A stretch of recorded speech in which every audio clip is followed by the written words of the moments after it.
Hi, folks. What's up? Stephen Mullins here. Last time I was on was about a week or so ago, and I was responding to the major decision that took place at the Southern Baptist Convention down in Orlando, Florida. And it's being referred to as the Moeller Amendment. And I was responding because of all the flack that I'd seen online, one way, and all the praises the other way. And really, I was looking at it very straightforwardly and recognizing that it really didn't say much of anything. And if anything, it muddied the waters more than clearing those waters. So in that video, I suggested that I was going to be writing up a list of requirements for those desiring to be ordained, those desiring to be set aside for gospel ministry. And as promised, I have got said requirements right here. But first, before I go any further, I don't have very many subscribers on this channel, so if you would please kindly subscribe to my channel, I would greatly appreciate it, as that would help to push my content out all the more. And additionally, if you like what you're seeing, click the thumbs up button. If you don't like what you're seeing, click the thumbs down bottom twice. So if you like what you're seeing, click the thumbs up button once. If you don't like what you're seeing, click the thumbs down button twice. And like I said, go ahead and subscribe to the channel so we can push this content out. Let's begin by reading from 1 Timothy chapter 4, picking up in the 11th verse. These things command and teach. Let no man despise thy youth, but be thou an example of the believers, in word, in conversation, in charity, in spirit, in faith, in purity. Till I come, give attendance to reading, to exhortation, to doctrine. Neglect not the gift that is in thee, which was given thee by prophecy, with the laying on of the hands of the presbytery. Meditate upon these things, give thyself wholly to them, that thy profiting may appear to all.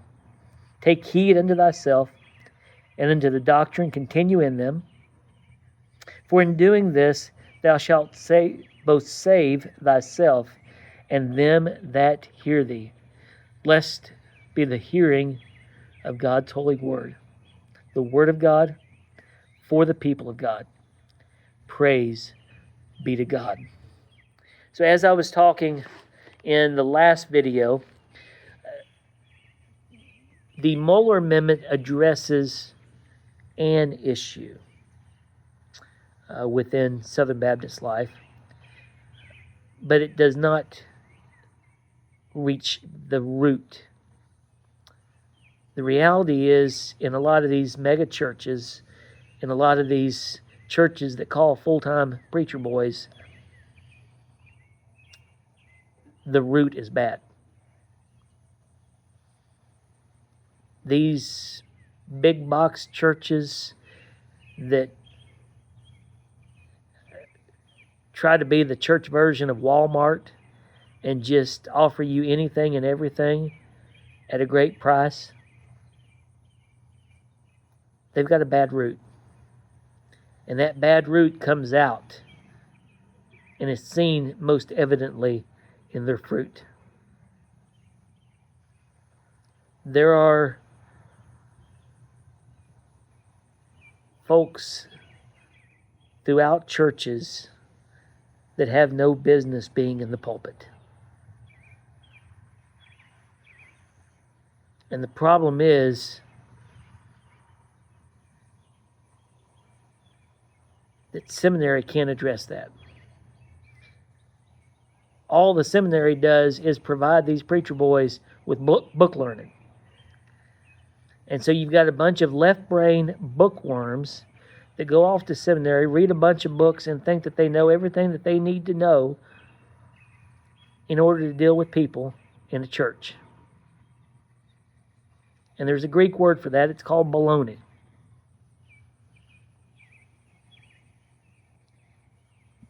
Because ministry, pastoring, preaching is not academic.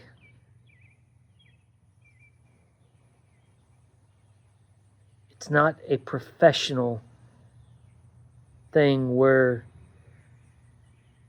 you can just polish things up and instantly be guaranteed success. Pastoring, ministry, preaching is 100% relational. And while there's a few things that book learning can do, the vast majority of what you need to do in a church, you can't get from a library full of books.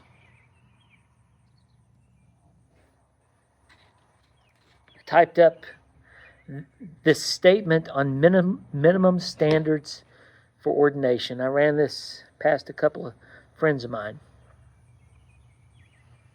to get their feedback.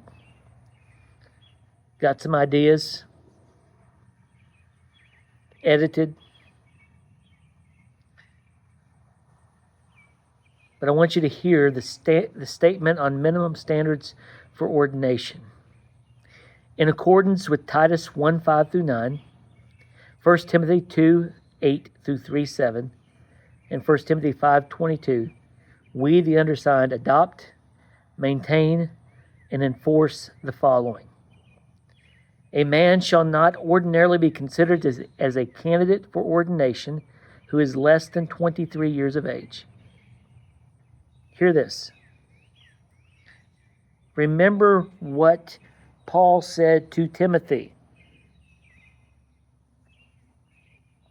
Neglect not the gift that is in thee, which was given thee by prophecy, with the laying on of the hands of the presbytery. Meditate upon these things, give thyself wholly to them, that thy profiting may appear to all. Take heed unto thyself and unto the doctrine, continue in them, for in doing this thou shalt both save thyself and them that hear thee. And skipping down to chapter 5:22, Paul tells Timothy, lay hands suddenly on no man, neither be partaker of other men's sins. Keep thyself pure. There are far too many pastors, far too many churches that a young man says, I'm called to preach, and they're quick to lay hands on them. They're quick to ordain them. They're quick to send them out. And Paul explicitly forbids that. Lay hands suddenly on no man. What part of lay hands suddenly on no man do you not understand? A young man that gets saved at 14, 15, 16 years old is not ready at 17 to preach. He's not ready at 18, 19, or 20 to go out and pastor for the first time. Lay hands suddenly on no man. And so in that spirit, I read that first sentence once more. A man shall not ordinarily be considered as a candidate for ordination who is less than 23 years of age, unless, because I'll grant that there are some cases where maybe God has raised somebody up, but that's the exception, that's not the rule. We're not looking for exceptions, we're looking for the rule.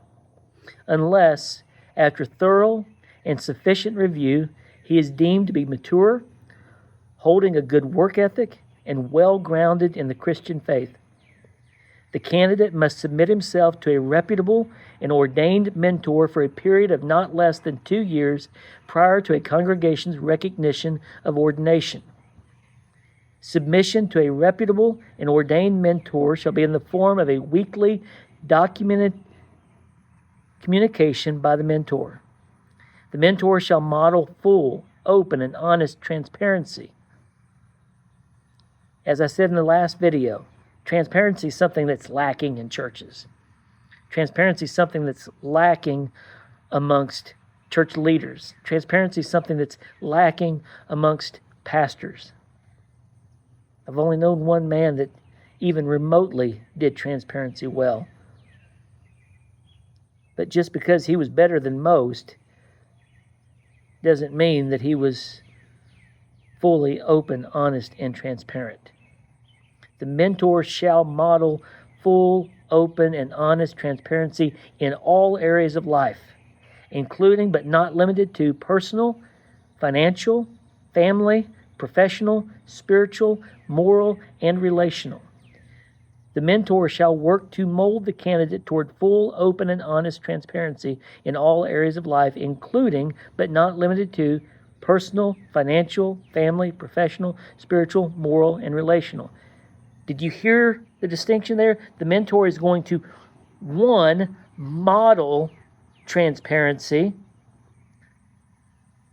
within his own life, and the mentor is, two, going to mold transparency within this young man who feels called to ministry.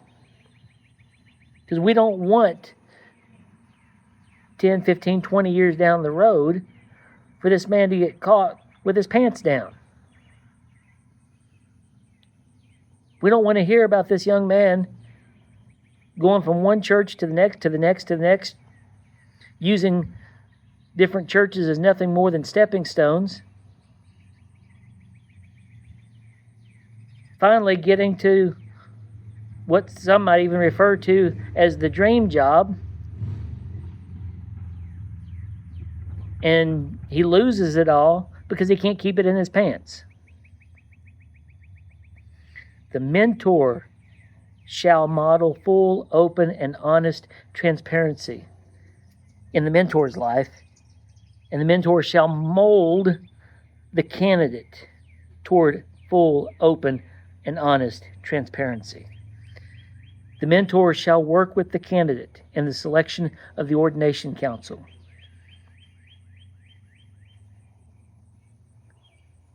The day of the ordination council should not be the first time that the candidate meets with these men. The candidate should be in communication with those who are sitting around that table, asking him questions, giving him encouragement, teaching him, building him up for a couple of years. And those communications should be documented. The candidate shall communicate with the ordination council either in writing or in person quarterly for a period of not less than 1 year. So the candidate is meeting weekly with his mentor. The mentor is documenting those weekly communications. The candidate is also communicating either in person or in writing with the ordination council, with the full body of persons on the ordination council, quarterly for a period of not less than 1 year. The candidate must show a stable employment record with references of not less than 5 years in blue-collar work. This candidate must be able to relate to regular people, because not everybody in your church is going to be white-collar. Not everybody in your church is going to have a professional 9-to-5 office job. There's going to be folks in your church that are farmers, who don't punch a clock, but are essentially working 18, 20, 22 hours out of the day, depending on what time of year it is.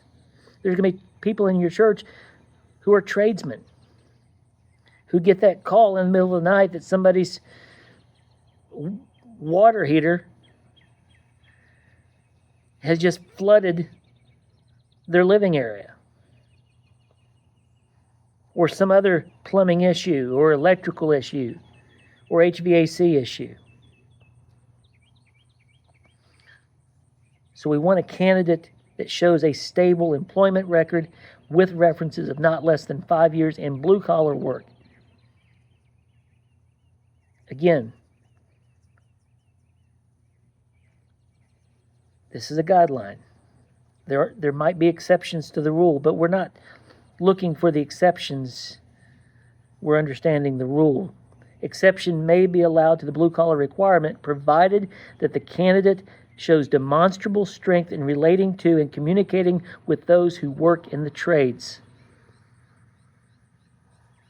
Here's another one. Because like I said, most of these ordination councils, they're more concerned with book learning. They're more concerned with making sure that this guy is a bookworm just like they are. They're more concerned with making sure that this guy is left brain just like they are. Like I said, ministry is not a profession where it's 9 to 5. You're on call 24 hours a day, 7 days a week. Ministry is not an academic exercise. It's a job that's about relationships. The candidate must document 400 hours of care to those in need. The candidate must document 400 hours sitting alongside people in hospitals, in nursing homes, with the homebound, at funerals, and wherever people find themselves in need. And within that 400 hours, the candidate shall submit 3 verbatims. A verbatim is just simply a written pastoral reflection. That pastoral reflection needs to be given in writing to both the mentor and the ordination council. These pastoral reflections need to be conversations between the candidate and the person in need. The candidate is to show within these conversations his ability to exercise godly compassion, otherwise known as empathy. The candidate must show himself strong as an active listener. And note that the candidate must show care in keeping personal information in these conversations confidential. But we don't want just somebody who can meet with somebody in their need, because we can train people for that. But we want men who can relate to people just wherever they are.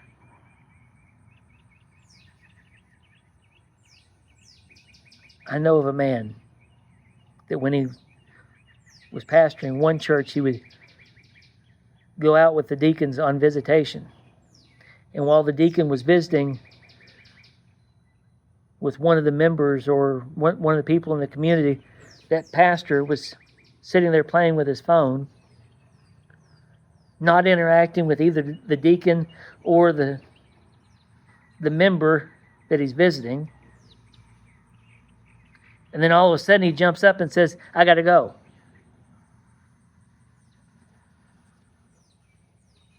That same man, whenever he would interact with people, they always felt like he was preaching to them. There's more to ministry than preaching. And when you interact with somebody outside the pulpit, you need to be able to show that you can talk to somebody regular.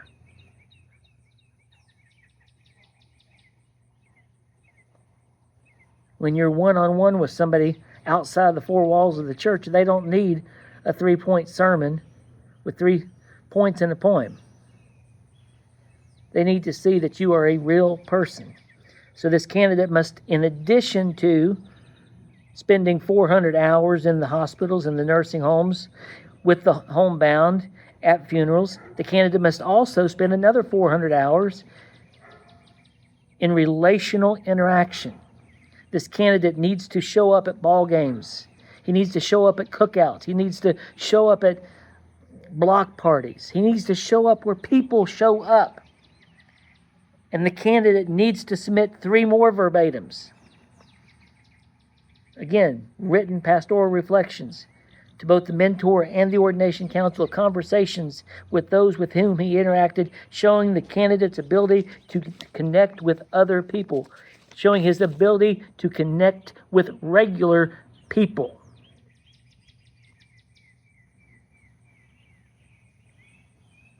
What are we trying to accomplish here? We're trying to accomplish churches taking their pulpits seriously. We're trying to weed out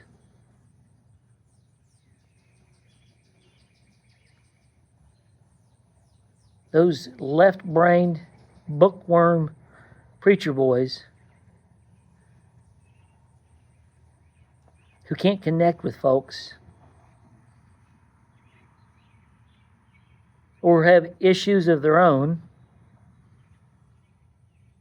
They can't keep it in their pants or whatever.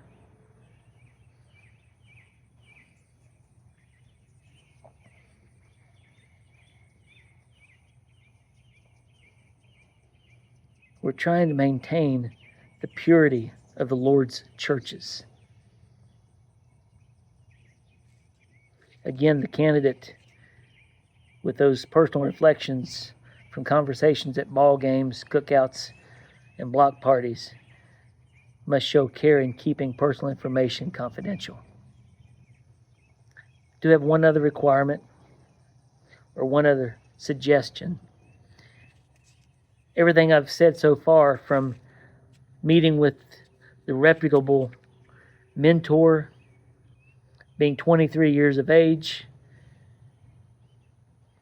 having a good work ethic, being well-grounded in the faith, being mature, seeing transparency modeled, having transparency molded within him, being able to connect with regular people in regular jobs, blue-collar folks who are not just 9 to 5, but have to work weird hours, have to crawl underneath houses,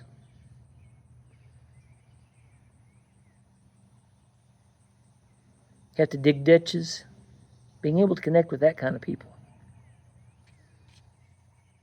Being able to connect with people where they are. Those are all requirements. There's one other, and because I recognize that not everybody's like me. See, I'm right-brained, but let's face it, the majority of pastors out there are left-brained. Majority of pastors out there are bookworms. And so there's one other thing that if a mentor feels the need, the mentor may require the candidate to submit some sort of a paper where the candidate chooses a topic of his own interest and prepares it for the ordination council, for the mentor, so that that council, that mentor, is able to get a fuller, clearer picture of who this man is, get a fuller, clearer picture of his convictions, get a fuller, clearer picture of how he understands Scripture. Like I said, that's not necessarily my requirement, but that's for those who see an academic side, a professional side to ministry. The main thing that I want you to hear from this statement on minimum standards for ordination is that ministry is relational. Be able to talk to regular people. Be able to connect with regular people. Keep yourself pure. Keep your pants on.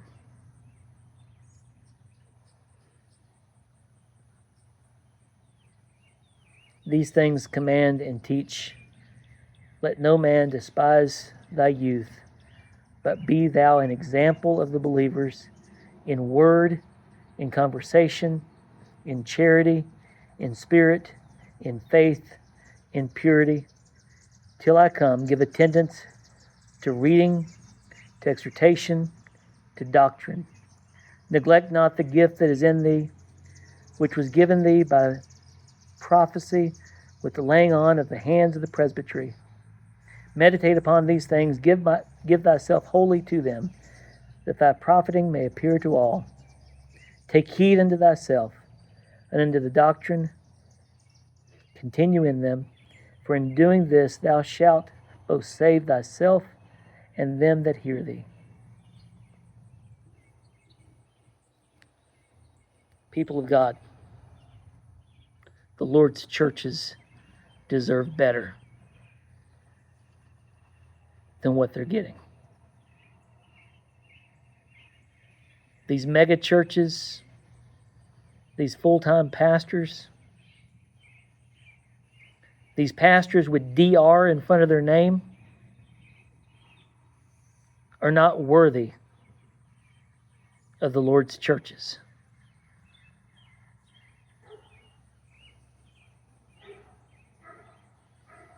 Throw out those who have DR in front of their name.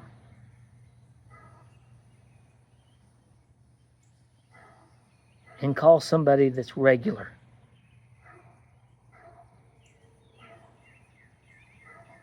Throw out those with DR in front of their name and get somebody that knows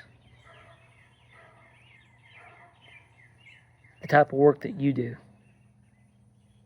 who's done the type of work that you do. Throw out the folks with DR in front of their name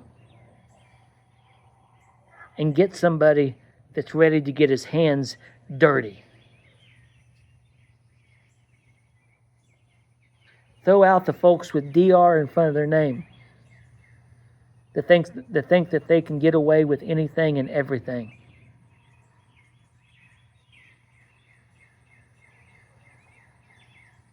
Throw out the folks with DR in front of their name that think that they're above the purity requirement.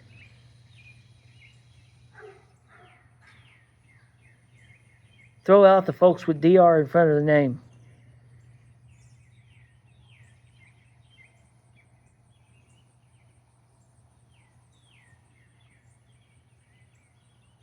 who drop their pants.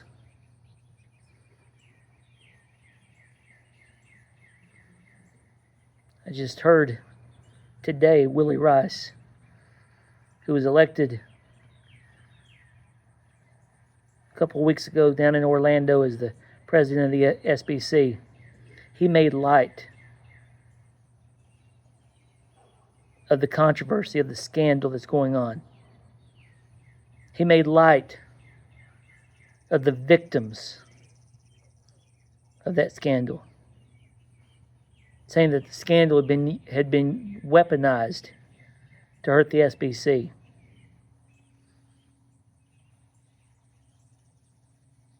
No, it's those folks with DR in front of their name that's hurting, that hurt and are hurting the SBC.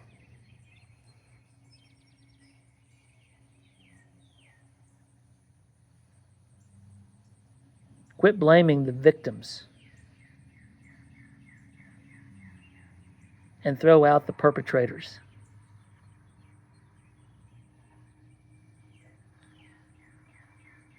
Until next time, go and serve your King.